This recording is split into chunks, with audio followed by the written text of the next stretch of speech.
Ashley, you want to jump in and lead this one for me? Just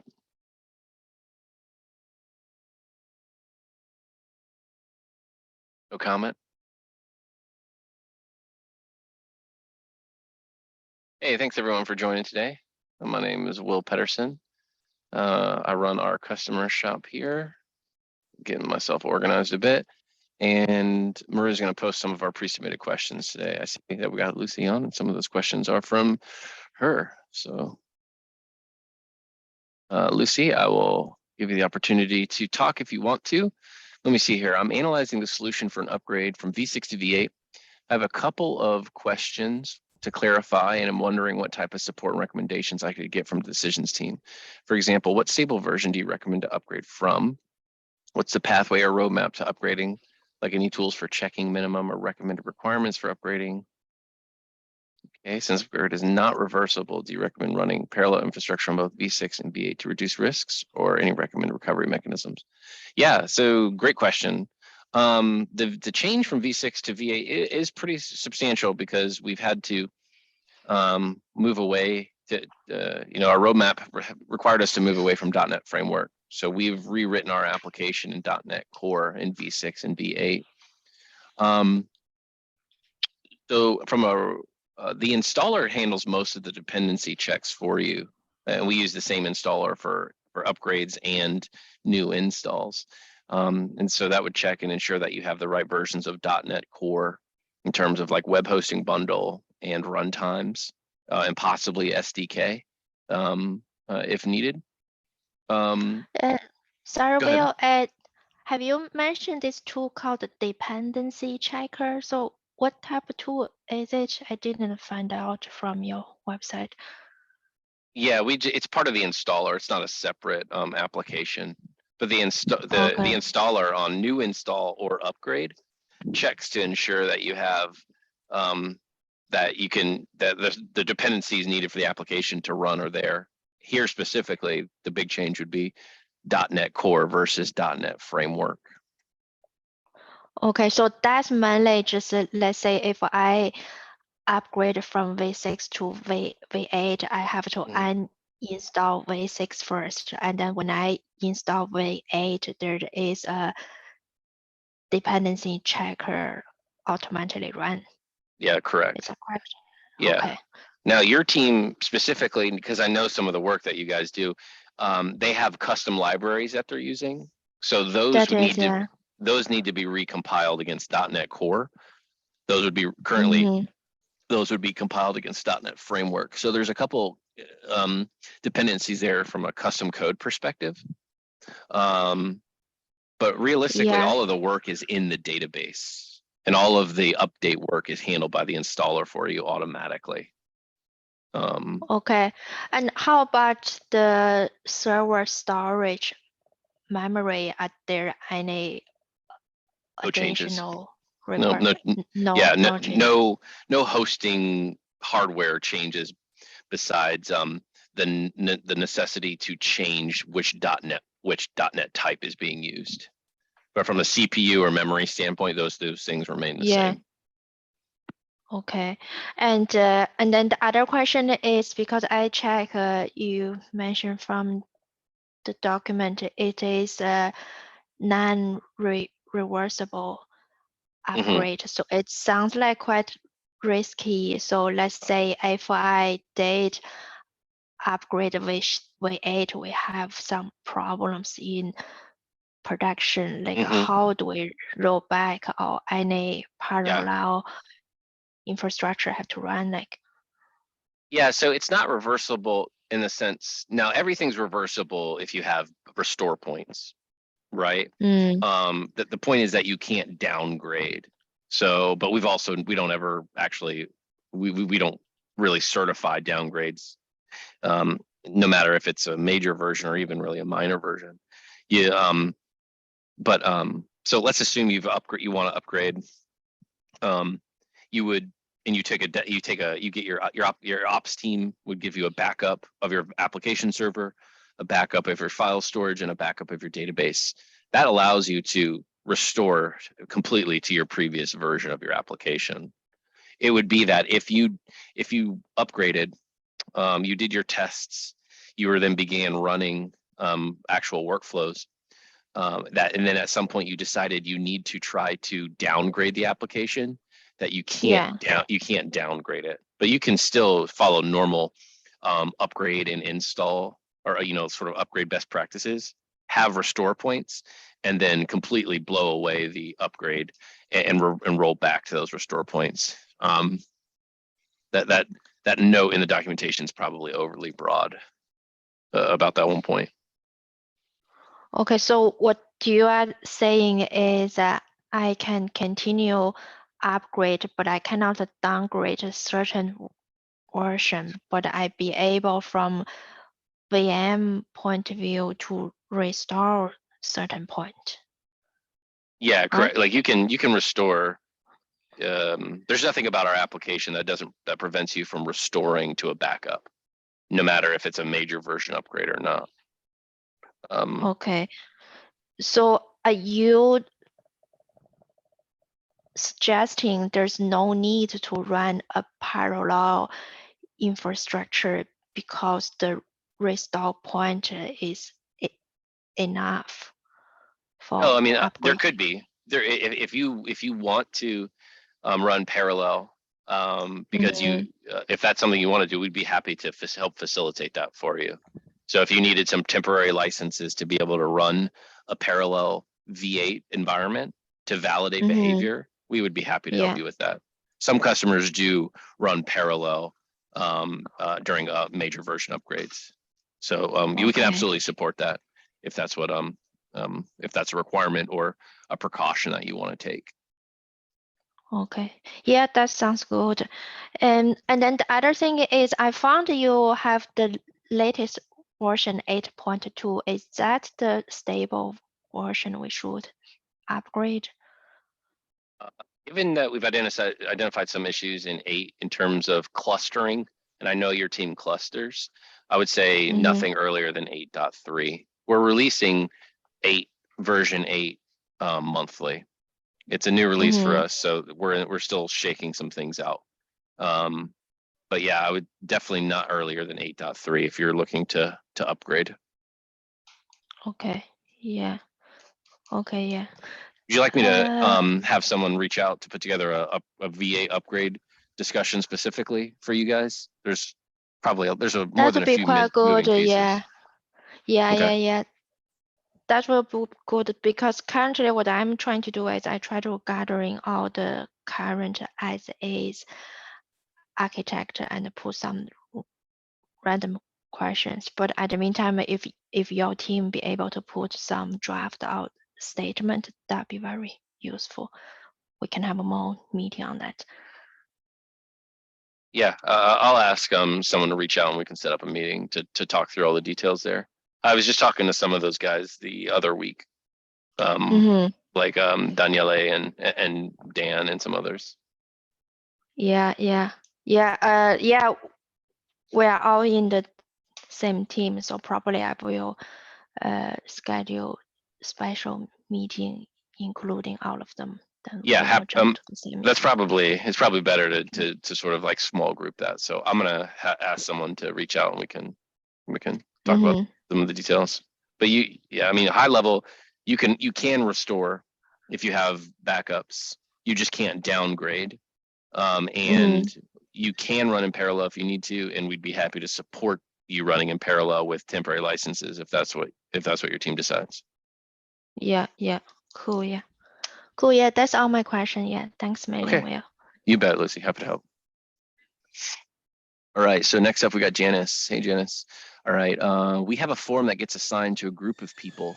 Strangely, multiple people tried to do it all at once. One user was halfway through completing the form and she got a message to where another user completed it.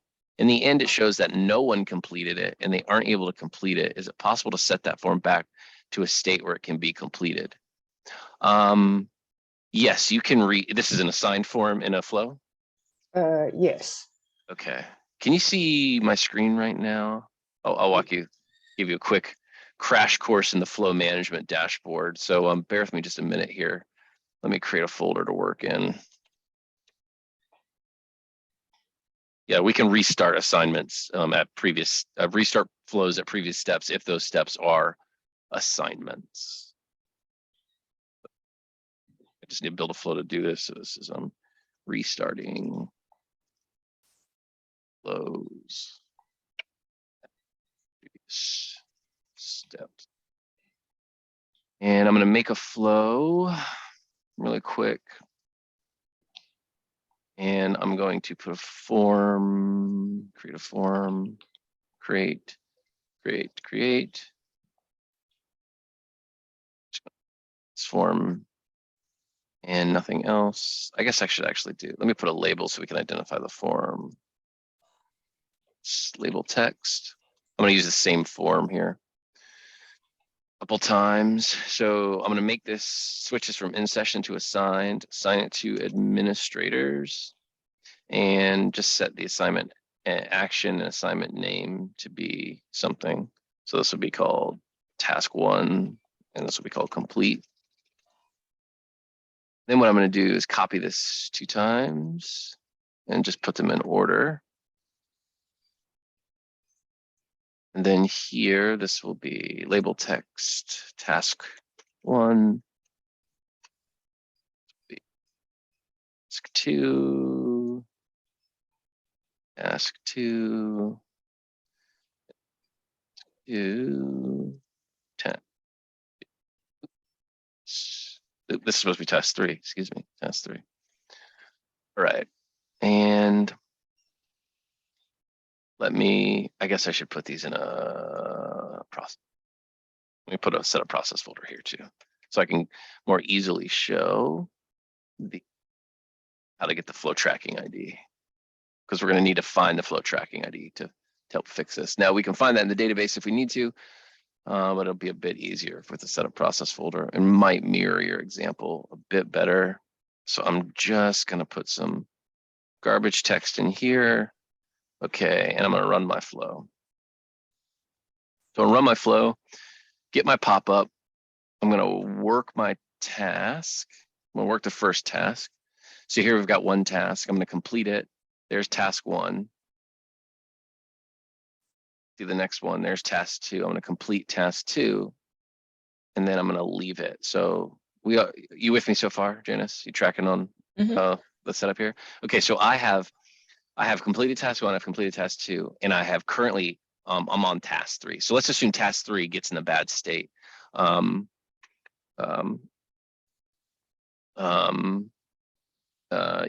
we need to like restart, or let's say there's 2 options here. We can restart task 3, or we can start task 3 again, or we can restart at task 2. I'm going to start with the second.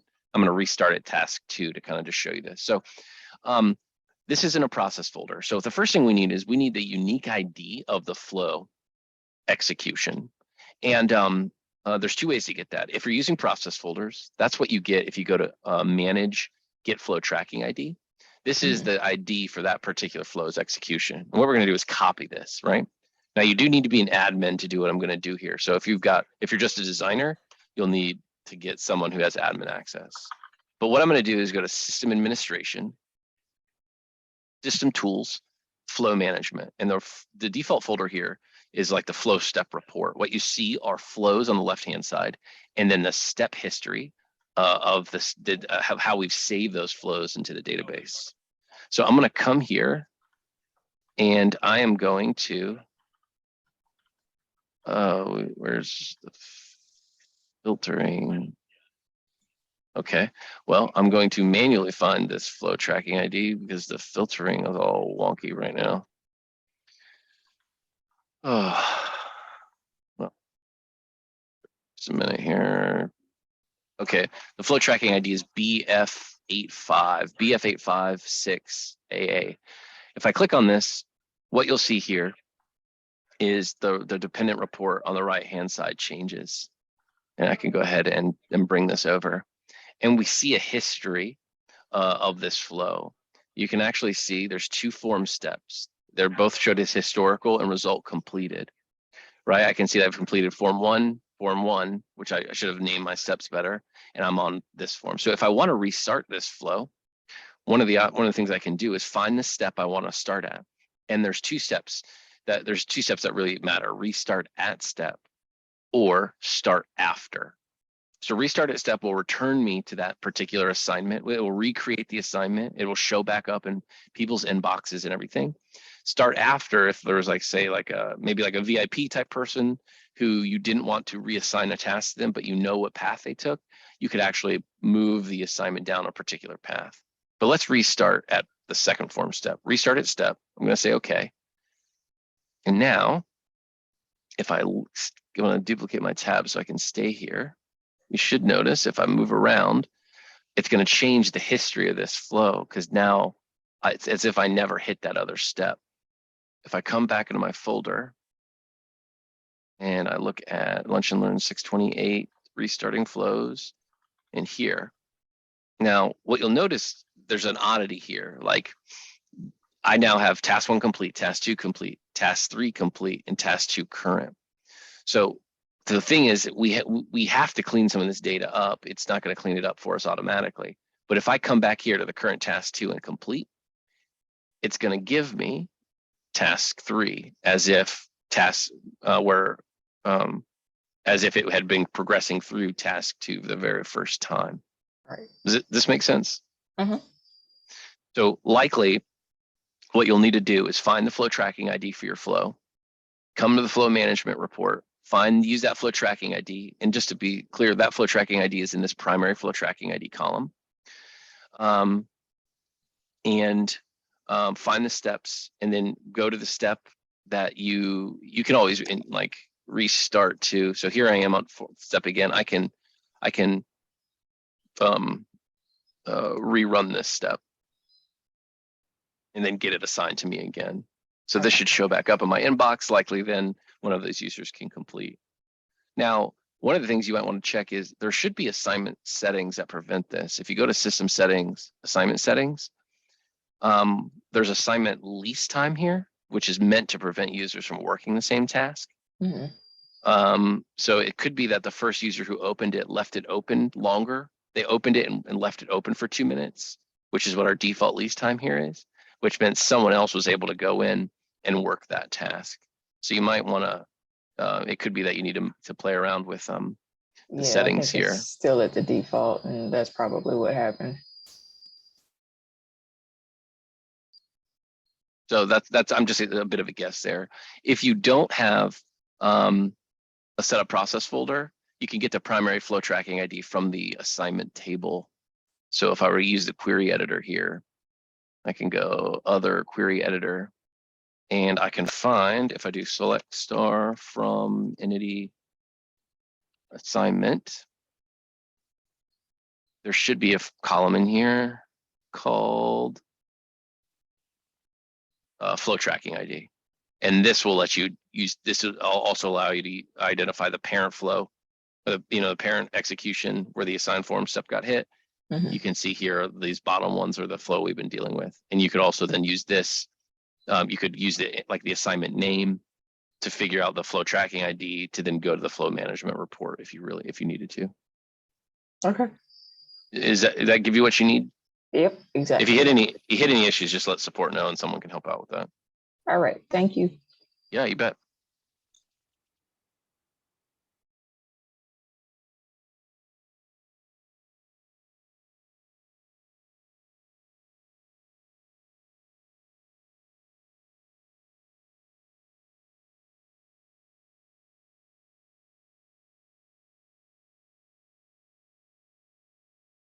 Okay, so that's Janice, and then Chris. Is there a way to obtain the session ID for a current user and then use the same in a post to the current instance? Let me allow you to talk, Chris, here. Okay, so. Sounds simple enough.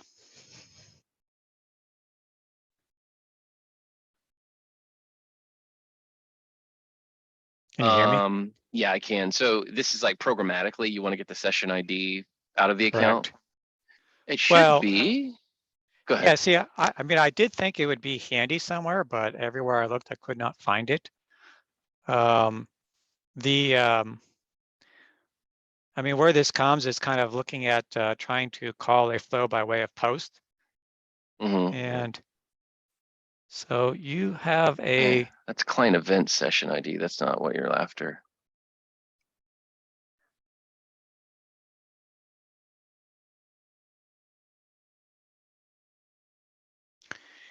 yeah, that was the first place I looked too. And could not find anything that was. Yeah, I can't. Well, there's. It'd be nice if it gave it to you for free. That data is going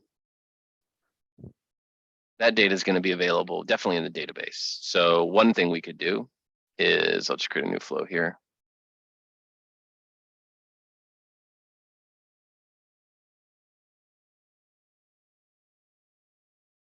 Can we find a session? Does it give us in fetch entities? No. Well, what you could do, arguably you shouldn't have to, but it looks like we're not exposing this, is that data actually lives, let me come back here, in the, let me open the query editor. That data, the session ID you're looking for is in the entity account session table. This table takes the, when spelled correctly, you can map the account ID that gives you get that in flow data, and it gives you the session ID if you're using that to make a post call. Like if you want to include that as like a URL param or as like in a post body. This is a session ID that you're almost certainly looking for. Now, what you probably would need to do then maybe the simplest way would be to run a raw SQL command that takes in like the account ID off of flow data if it's for the current user. So flow data, current account ID, and then passes that in to like a raw into something like this, merge plain text, right? So select star from entity. Don't tell the Java programmers. Session where account ID equals, and then we can say flow data, current account ID. Then if I set this up to return data, change type to data rows, and go ahead and debug this, and then I should get maybe multiple results here, depending how many browser sessions I've opened. Nope, just one result. And then I could steal this session ID. All right. That looks a bit easier. Yeah, so Could that's if you simplify need the things session for me. ID, then yeah, it looks like you'll have to do a little bit of query return work to get it since we're not making it immediately available for you. But yeah, I mean, that's the session ID you're looking for. Then you just slam that into the URL or the post body of the call you're trying to make. Right, right. And for the URL, that's would be for get, right? Correct, yes. Yeah, exactly. Yeah, because I think even, at least in current versions, I think on the flow, we show you. Okay, I'm gonna some input data here. See what it looks like. Figure integration, API service, view. Come on. And then here, specify session ID. I'll just say SDF store it. That should. Hold on, let me try again. Doesn't like that. It would be, it's almost certainly going to be and session ID equals as if it, let's just, in fact, it probably is exactly the same as a. Yeah, I Yeah, noticed there that. you go. There you There, go. I was looking for it in post. So There here it is. In that format right there, session ID and then the actual value. Yeah, that it does the same thing in 6. Yep. Okay. But there you, that's what I would do if I needed to get that. All right. Thanks. You bet, man. Happy to help. All right, and then Dave is up next. So, or I guess Dave, maybe you're just mentioning. So you're talking about in the new like Yeah, and the create new flow dialog thing. yeah, and the new let's see here. Make sure. Yeah, can you hear me? Mhm. Yeah, it's just a little bug. I've been just trying to trace it down. I'm glad to see that you actually saw it because it's been driving me nuts. Yeah. Yeah, kinda, this. yes, think- yes. Yeah, I think here's what it looks like. If I drag it, if I like try to copy the name, and then I Yeah. release my mouse over top of the dialog, I think it Mhm. registers that as a change. That's silly. I think it's like a JavaScript issue or something like sure. that, something like React or something. But anyway, yesterday we spent the entire, if no one else has any questions, I am still trying to figure out how to hide a field or how to hide a link on a report based on, an answer to a question. And we spent the entire time yesterday trying to figure it out. I think we got close, but like, I don't know. I'm probably going to just fill out a support request at this point, but I'd really like to figure it out. You're trying to hide a link to a report. Yeah. So we Okay. got really close yesterday. So we've got that. You remember, it might have been you who last time helped me like figure out how to actually get a link on a report. Like inline in a report, like yeah. Run an inline field and then just say, hey, download. If somebody attached something, download it. Right. Well, not every request has an attachment, and that's pretty easy to say because we have a little field in the data entity that just goes, is there an NDA attached? Yes or no. Right. Simple. Mm-hmm. The problem is like I don't think we all could figure it out yesterday on the call. So it was just kind of like right now the report shows a link for every row when only certain rows should have that link, if that makes sense. And so Jared suggested going down the entity action visibility route, but then like using user actions, and I don't think that works, but like your users, you don't want it for your users? Or... No, it's just if a user goes in and looks at this report, which will be inside of a page, of course, there will be a little download attachment link column, and that works perfectly like that. As long as you know to go in and say, oh, I know for a fact this one doesn't have an attachment, so don't click it. But yeah, it should only show up when there is an attachment, if that makes sense, or a yes no based on a yes no answer. What type of column is it actually? It is a run flow inline field. Sorry. Okay. Yeah. Run. Yeah. Okay. So you pick your flow to run. And that works great. And I can actually share my screen if you want to see what it actually looks like. Yeah. We don't have cell level visibility rules in the product. That's what I was thinking. Is this going to be a big report? No, like, it's gonna be no, just like about, I don't know, 6 or 7 columns, nothing crazy, a couple hundred requests. Okay, then what you might be able to do here is something like this, though this has performance implications. So just fair warning. Yeah. We could look at a flow inline field, which is different than a run flow inline field.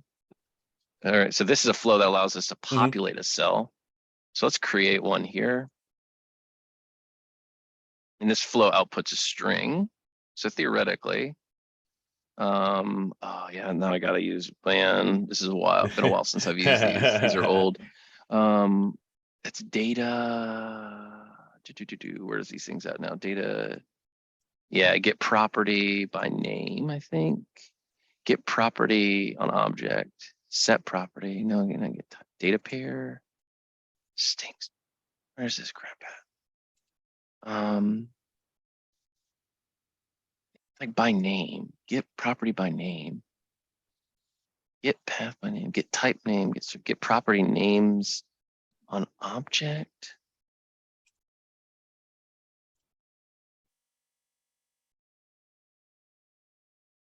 Where is this crap at? Get cell by name. That's what I want. Sorry. So this will be, let me see if I can get this to work. So I'll bumble through this really quick. I think this is going to be entity. The row is the input to this special type of flow. And then we're going to output the value of that. So here is get cell by name 1 output text value. if I have this right, I'll get a new field with entity name. So I'm gonna save this. Okay, great. History folder. Okay, great. So I have a flow here. So if let's see, can I turn that into a URL that's clickable? That's our first question. So, And I got it's that part. funny. Yeah, I got that part working. But that's with the Perfectly. run flow inline. That's with the run flow inline field, right? I Yep. think that does Yep. that for you automatically, doesn't it? Mhm. Yep. Output And type then string. well, kind of. But it'll by default it'll give you just a sys-ID, and that's not going to help you. Or like a download dot attachment or something like, which doesn't go anywhere. I had to do get cell by name. Then I fetched entities and said, ID equals ID of this file reference. Then I actually there's an end form session that goes in there and just quickly opens a tab and closes it and downloads the file.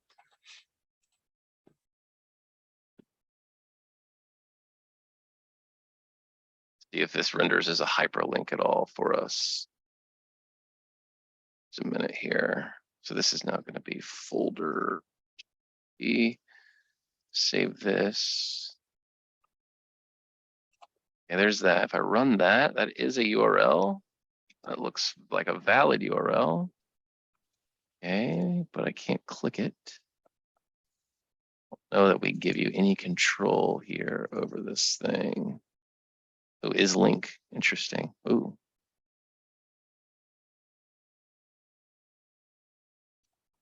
Okay, there's me opening up a folder through a link, which means I could put a page with a report on that link.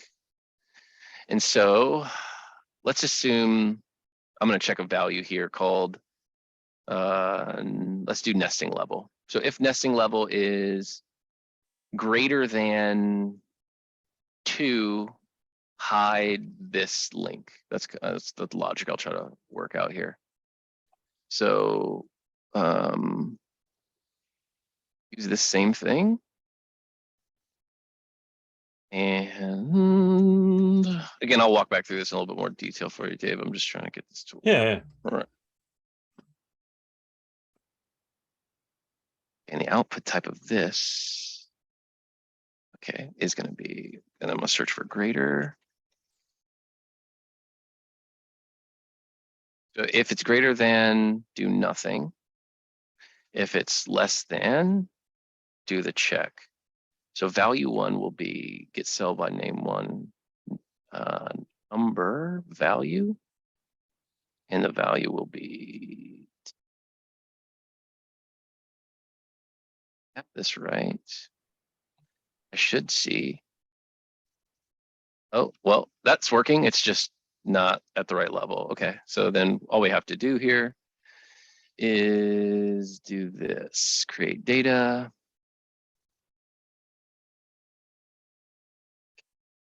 It's going to be, I'm going to declare a string called my output string. Move this text from here and select my output string. Do the text merge on my create data step. That, save. Save this. Come back. There you go. Now I can probably muck with that link even more, but coming in, doing like, ooh, it's been a while. What is it? A? Man, I haven't written a hyperlink in a while. Is it A? Hyperlink.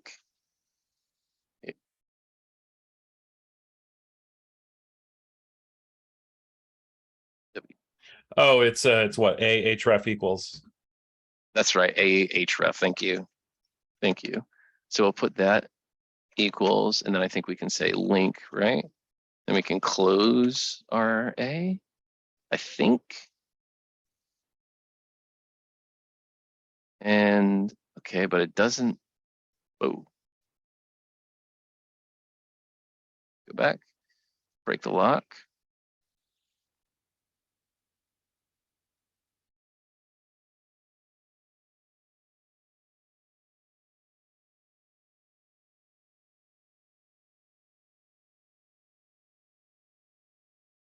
Maybe it's the preview.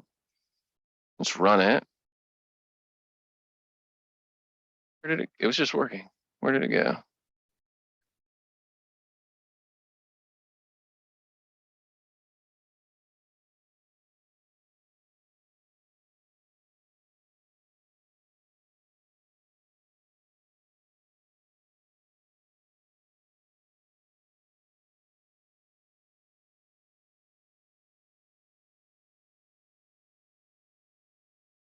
Some kind of error now.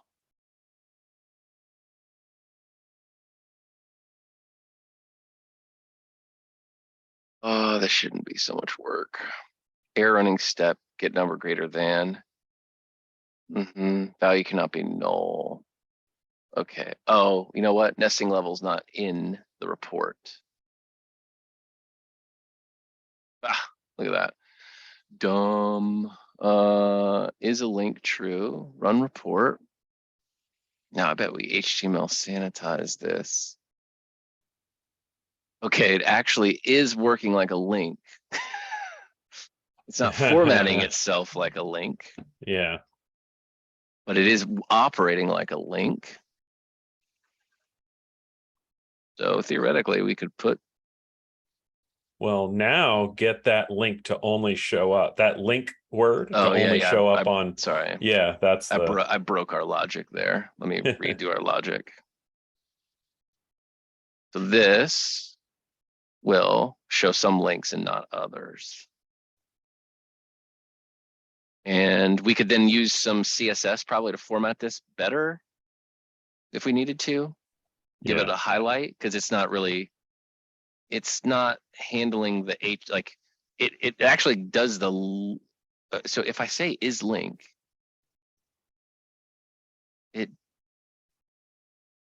yeah. So I guess the question is, if you want a nice, so here's where we're at. If you want a nice, like short actual hyperlink, you can use this pattern. But you'll need to use CSS to get it to turn back into a nice looking link with like a hover over and like an underlined, possibly a blue color. Otherwise, if you don't, it's actually reading the actual URL and making it clickable if you want the raw URL. But anyways, what did we do to get here? So this is a flow inline field. Flow inline field shows a string, allows you to generate a dynamic cell value for the row. And it runs a flow to do that. Now, we would want to do caching on these so that we weren't executing this all the time. Hitting it every time, yeah. And with a lot of users and a lot of rows, this can be a problematic design. So I'm putting all sorts of qualifications up here. But what we did is this is a special flow. This flow takes in report row, so it already knows the row it's a part of, right? And then it outputs a single string. So we use this step called get cell by name. Cell by name takes in a dynamic data row, which is we're passing a report row, and we're looking at one of the properties on the object. Now I'm looking at nesting level sort of arbitrarily, but because nesting level is a property on the folder data source. Right. Where I get the name from the view SQL action. So if I need to actually, because this has to be this is case specific. So here, like I just happen to know how we write nesting level, but if you're not getting a value back and you're using this approach, it's because you're not spelling it exactly like it is here in this view SQL. But either way, I'm using this get. I'm saying like, give me the cell whose value is nesting level.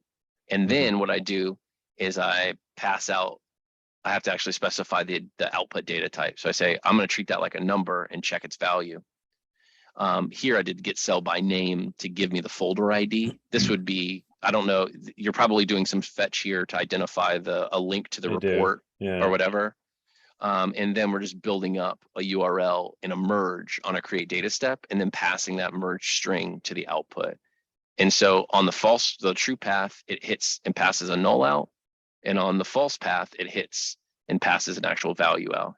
And that is how you can get your links on some rows only. Okay, I gotcha. Flow logic controls if it hits the text merge or not. Okay, so that's would you mind if I showed you the flow that we built yesterday? No. Let me see here. Let me make you I'll have to make you a panelist. All right. Okay.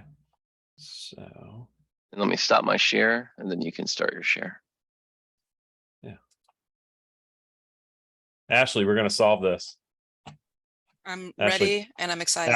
Ashley got us close. Like, that's why I feel like we're, Uh-oh. I We was need, flexing Ashley, my we need to support bring, chops. we I needed was to bring the flexing. big guns in. Is that We what I'm hearing? had, I mean, you know, it's not every day. It's not every all day. right. So this works really Mhm. well, right? And then we just over here just it's just running a flow.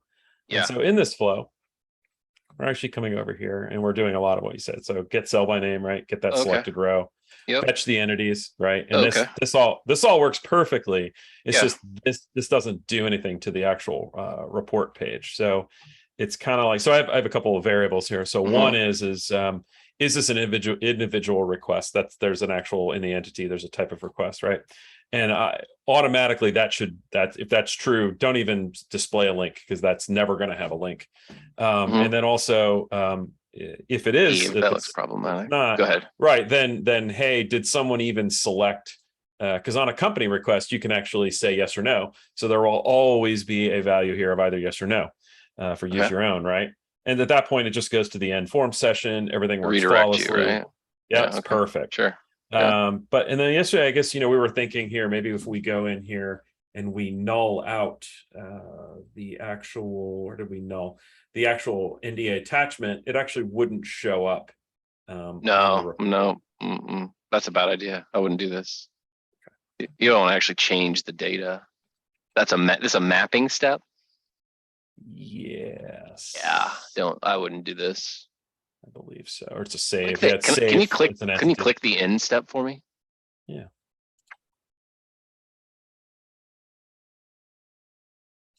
Can you click? All right, click into the canvas and just anywhere, and then click properties and settings. I want to see the flow behavior type.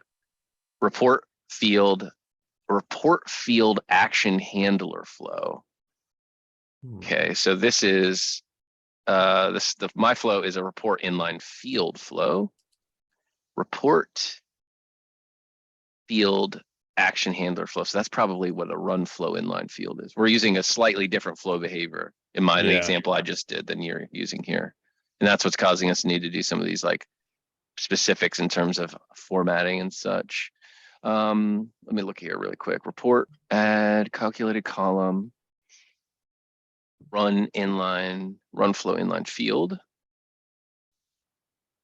Pick or create new, create. So if I'm looking at it, I see report. Yeah, so this is fine. The problem is there's no way for it to, in fact, this is the flow. Okay, I think I see the difference here. This is the flow. This flow doesn't control. This is a flow that is called by the link, not a flow that generates the link. The example I walked you through is running a flow that generates the link or generates a string. That string happens to be a link.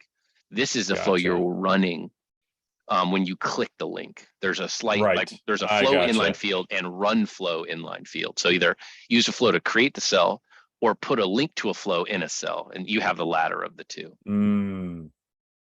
So I could then maybe move these rules upstream to say, don't even do anything if these are not true, and then go on your That merry won't way, hide your right? link, Okay. Dave. That'll just prevent you to not hit the inform. You could maybe not use. You could have a link that doesn't do anything because it won't hit the inform session step. But it's still there. But your ask is to hide the link, right? So if you have the requirement that it's inline, I think you'll need to use the approach I'm outlining here, which is it's two down report inline field flow. And that should change the output to a string. So you need your flow to a result in a string. Now that string could be null, which gives you your empty cell, or that string could be a link to the file URL, which then would have a value. But definitely get rid of this save step so we don't. Yes, please. That will cause problems. Okay. All Does that make sense? So Yeah, no, that You definitely makes ultimately, sense, so. well, you have like just the exact solution we were just really looking for, because that safe step, I was thinking for like an update on that report, but I can see like where these issues would lie. But if you could just change that string to be nothing, it would really achieve in an easier way what we were trying to do yesterday. So bing, bang, boom. Yeah. Okay, cool. Yeah, I'll get to that later. Cool. All right, cool. Yeah, so I really appreciate it. I mean, I'll probably still open up a support ticket because I'll forget it, but or if you Here, why don't I send this example over to you? yeah, It's that pretty would straightforward. actually probably be because I'll forget. Because it's all regular stuff. Yeah. This should, and this is a folder. You should be able to use all this stuff. Report actions. Let me move this to root. So really quick, Dave, I'm going to bump you back to an attendee and try to get to another question here. Sounds good. See, how do I do this? Yeah, I guess I can't anymore. Weird. Change role to attendee. There we go. All right. And okay, go ahead, Krushi. What you got for us today? Sorry to take so long to get to you. Thanks, Will. I've been waiting really long because I wanted to ask that, like, if I have a flow and I want to handle the errors, so I just want to have one flow that will handle all the errors. I have created a dashboard in which I've created like 3-4 fields: message, success, or failure. I just want to report it whether the flow is a success or a failure. So I have received that.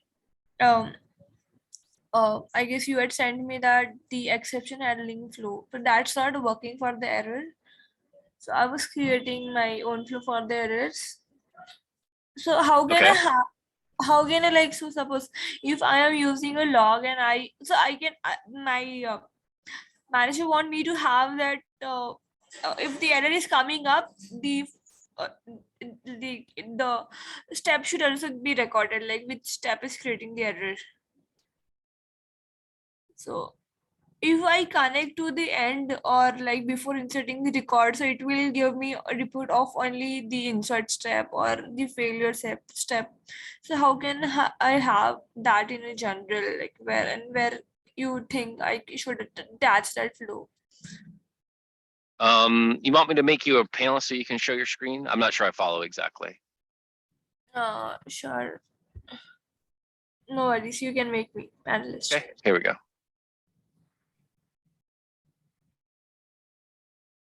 Stop my share.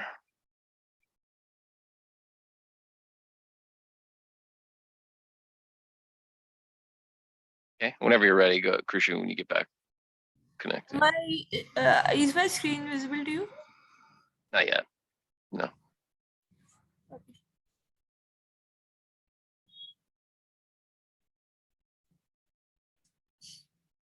Also, I have just created the simple flow.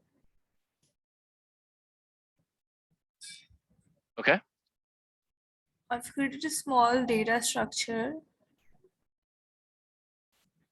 Like,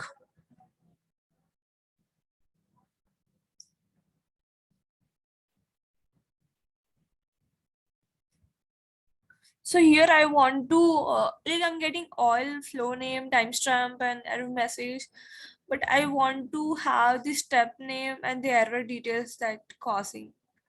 So like if I attach this flow anywhere,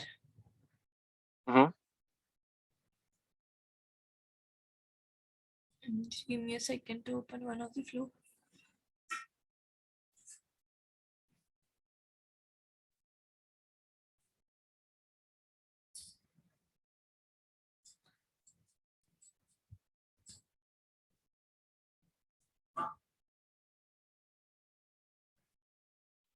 Suppose if I take I attach a log step in that flow and I'll attach that to the fail here, or I can attach it here. Yeah, of course. So it will give me the step that it has failed in this step or it has failed in this step. But I want to have the details of all the steps, and like if it just in case if it's failing anywhere, I need to see. I should be able to see that in the report or in the dashboard. want to see every step that it went through? No, I want to say just in case if it's getting failed anywhere, just cause like if this is wrong, this is something wrong in this step. Mhm. So it will not reflect as I don't have a log there, right? Yeah, but the catch except click the catch exception one step. That gives, if you scroll down, if you see its output data there, there's a step ID, step name on the properties panel on the right-hand side there. If you scroll down, that's the step that failed. So if you scroll down, step ID, step name, that's the step that threw an uncaught exception. So Will, this is working only in case of exception. It's not working when there is an error or the flow is failing because of an error. That it should catch every error. Do you have like an example? Yeah, I can show you one. This one only. See, it has not catch. The flow has some error, the same error like I showed you last week. Right, but you're handling that error on the error path.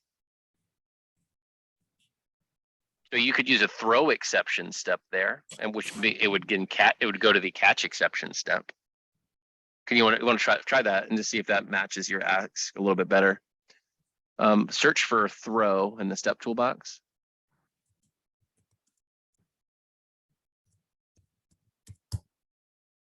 Yeah, and then you're looking for a throw exception. And this step has no outcome path. So you would connect your failed path to throw exception. Okay. Not after. Oh, okay, you could do it after. Sure, you could do both if you wanted to. Technically, that's fine. You don't need to do both, but you could. Yeah, go ahead and then run this.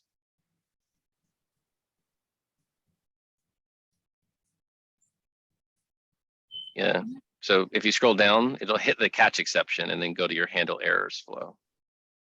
But we'll suppose if it's failing if it's getting failed because of any of this thing, like there can be nested and nested flows. That's fine. That'll be caught. The reason your insert step is not hitting the catch exception step is because it has a failed path and you're using the failed path to route somewhere.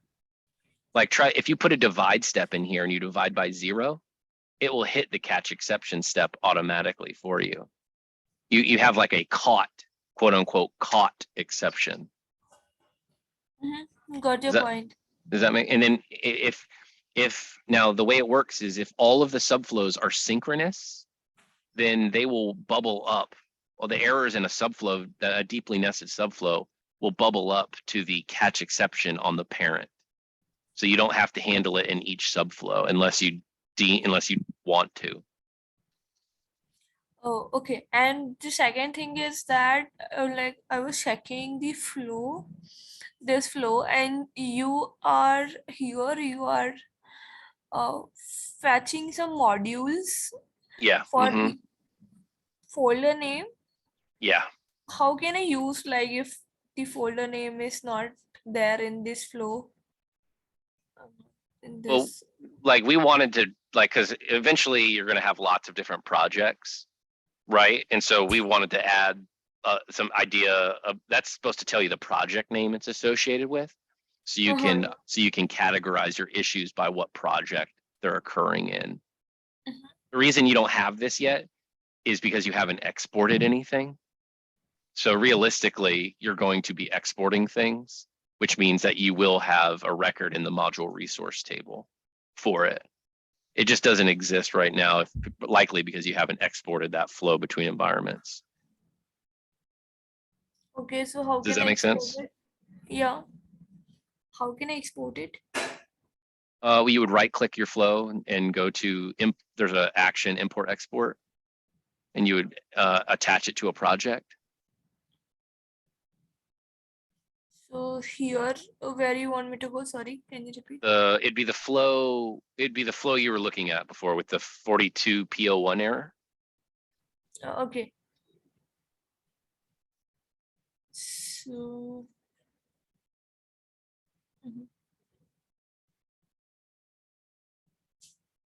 So yes, here we are. Oh, Yeah, so that's part of allergy testing. So you say that that value comes back null when you hit the exception? Sorry. Do you see on the right-hand side, the column project? Right hand side, the column. Yeah. Do you see far to the very far right-hand side of your screen? Not on the dialogue that you have, but in the report behind it? You see Yes. project allergy testing? Yes. That step is meant to show you allergy testing in the error message, so you can identify errors. Yeah, maybe go back to the exception handling flow. I think I need to understand your question a little bit better. I don't understand it exactly. I'm sorry. Okay.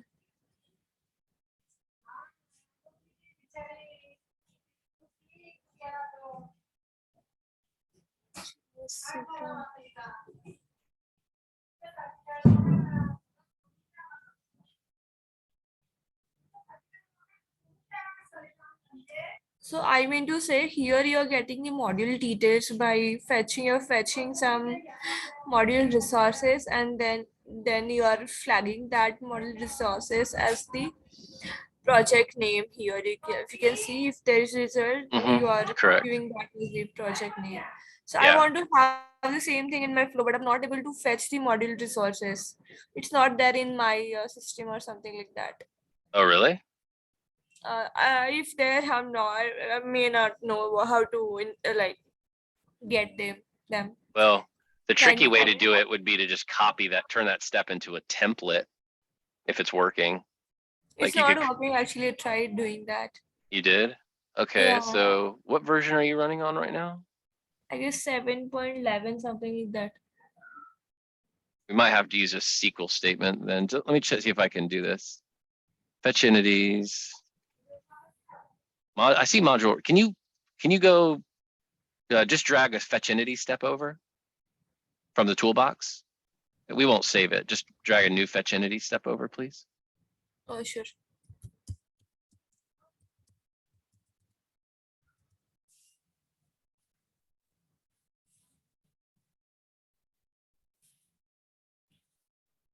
You want me to copy this?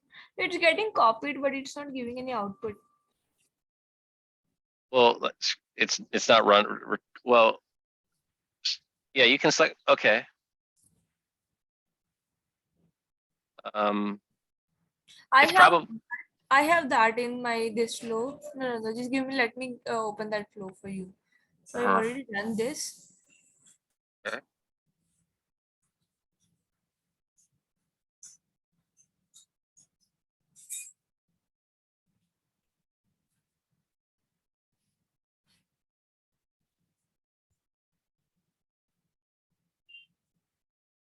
So here it is.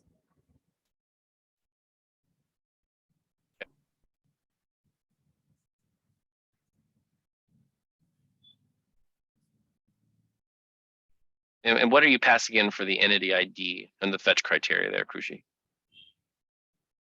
Yeah, that's not, see, that's a bad mapping. That's not an entity ID. That's a current flow name. So edit that mapping. It's not, yeah, edit that. And get rid of current flow name. Yeah, so it's flow data. Nope. Yeah, flow data. And you're gonna see current flow ID. Try that, please.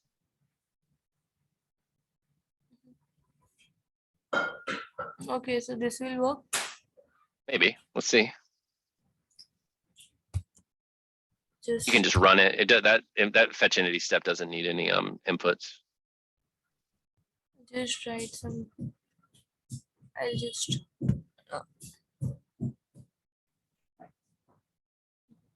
Not working. Okay, so what's the input?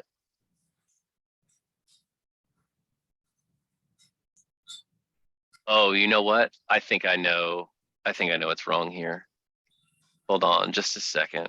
I bet there's a special module resource. Oh, but this flow, I bet this flow is not part of a project yet. So entity. It's not a part of that project. It's a different flow. Mhm. Yeah, we're looking at entity ID, right? Where are you at? Entity ID, yeah. Okay, because you can't look at flow data because that's the current flow. But you could create an input and then pass that input in from the parent flow. So like if you made an input called current flow ID, and I'm sorry, Krish, I have to jump here in just a sec. If you put an input on to your flow called current flow ID, right?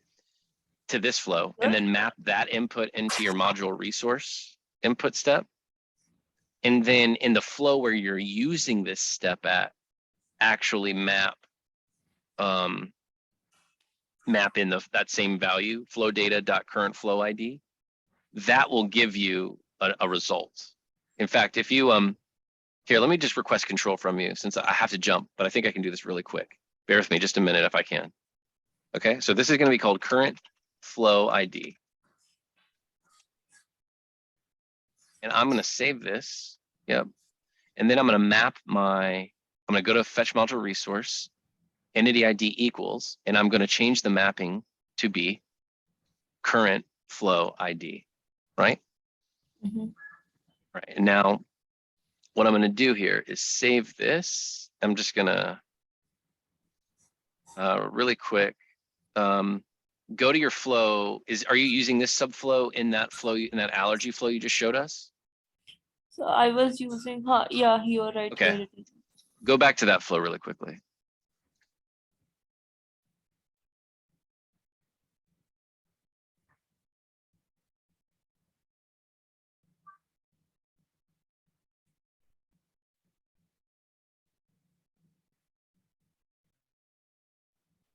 You can open the last one. I'm not able to open it. Yeah, I can open it from here. No, not this one. Okay. Yeah. And so here,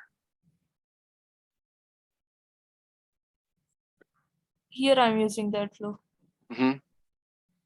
so map So you in want me to give the current flow ID? exactly. I think you're just using. Yep. And then run your test again. Okay.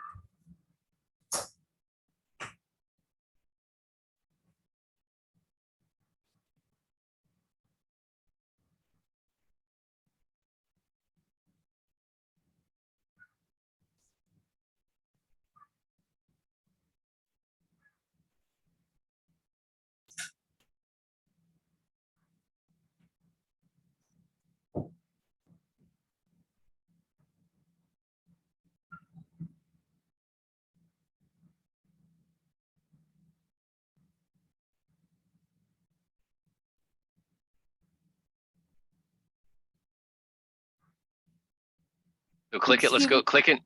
Do you see it? Sorry. Close the pop-up. Here, I have control. I do have to run right now.